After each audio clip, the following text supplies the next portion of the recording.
राज्य निवडणूक आयोगाने 246 नगर परिषदा आणि 42 नगरपंचायतीच्या निवडणुकांची घोषणा केली। 2 डिसेंबरला मतदान होणार आहे आणि 3 डिसेंबरला मतमोजणी होईल।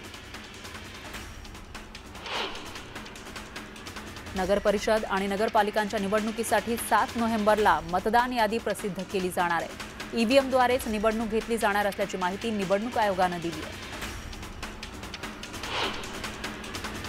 10 नोव्हेंबरपासून निवडणुकीसाठी अर्ज भरता येणार आहे, तर 17 नोव्हेंबर अर्ज भरण्याची शेवटची तारीख आहे। 18 नोव्हेंबरला अर्जाची छाननी होणार आहे, तर अर्ज माघारीसाठी 21 नोव्हेंबरची मुदत देण्यात आली आहे। दुबार मतदारांबाबत विशेष काळजी घेतली जाणार आहे। दुबार मतदाराला एकाच ठिकाणी मतदान करता येईल, तर दुबार मतदाराच्या नावासमोर डबल स्टार असेल। दुबार मतदार यादीच्या घोळावर निवडणूक आयोगाने उत्तर देताना टाळाटाळ केली। कुठल्याही प्रश्नावर आयोगाने ठोस उत्तर दिलं नाही। विरोधी पक्षांच्या मागणीवर निवडणूक आयोगाने केंद्रीय निवडणूक आयोगाकडे बोट दाखवून हात झटकले। मवियासह मनसेच्या शिष्टमंडळाने केंद्रीय निवडणूक आयोगाची भेट घेतली। आमचा पूर्ण भ्रमनिरास झाला, ही फक्त ढकलाढकली सुरू असल्याचं म्हणत नेत्यांकडून नाराजी व्यक्त करण्यात आली। ही निवडणूक लोकशाहीला अनुसरून नाही, फसव्या निवडणुका होण्याची शक्यता आहे असं म्हणत संदीप देशपांडेंनी निवडणूक आयोगावर टीका केली। निवडणुकीच्या घोषणेनंतर मनसेच्या संदीप देशपांडेंनी नाराजी व्यक्त केली। एवढे पुरावे देऊन सुद्धा मतदार याद्या दुरुस्ती न करताच निवडणूक जाहीर केली।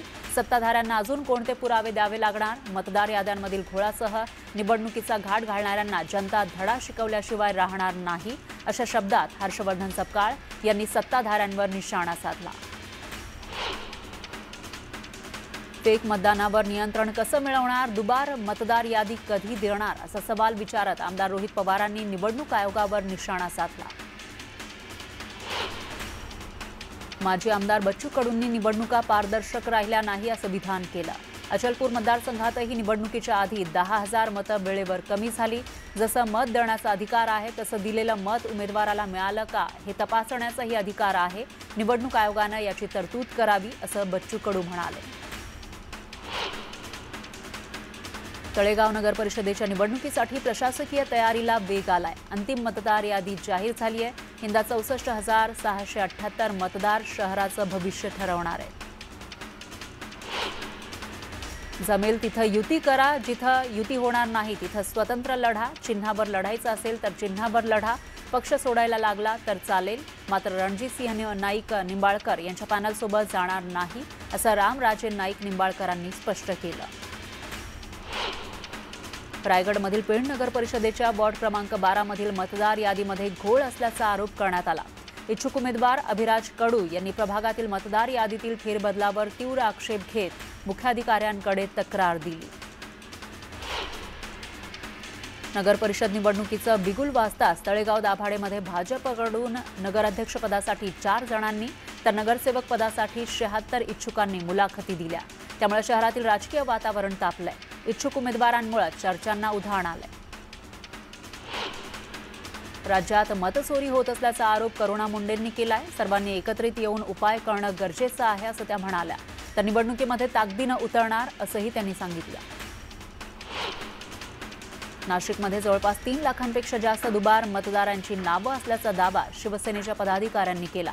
तातडीनं मतदार यादी स्वच्छ करण्याची मागणी करण्यात आली।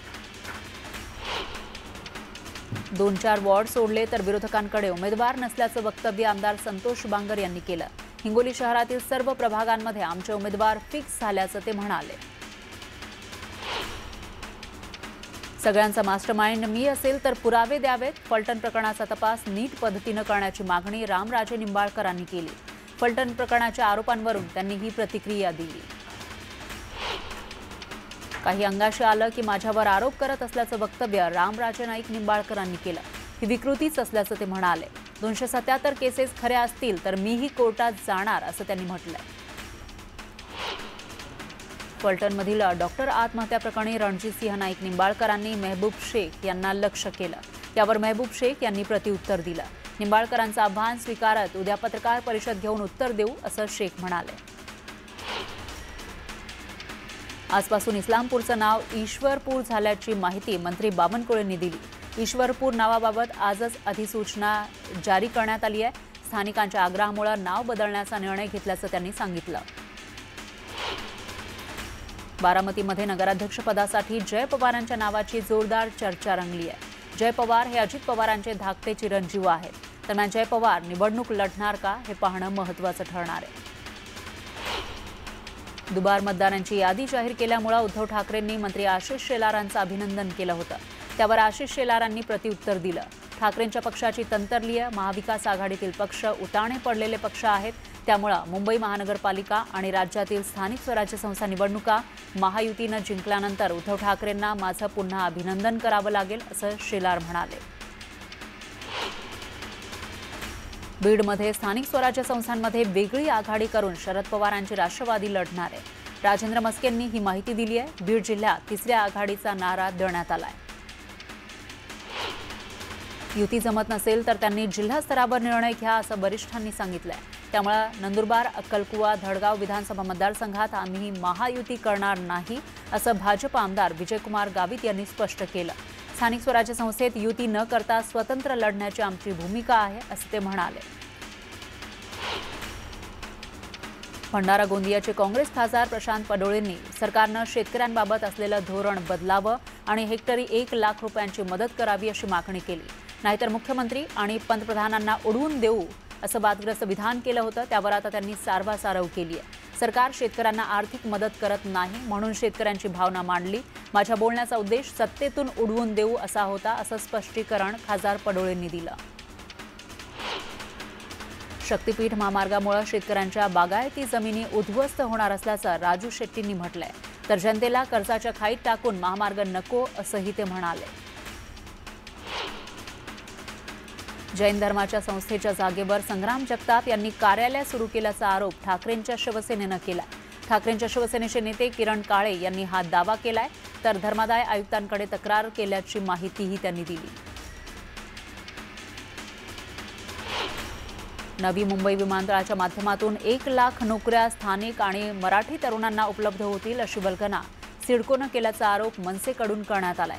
नोकऱ्यांबाबत कोणतेही धोरण आखलं नाही। नोकऱ्यांसाठी सिडकोनं लाखो रुपये उकळले असा आरोप मनसेनं केला।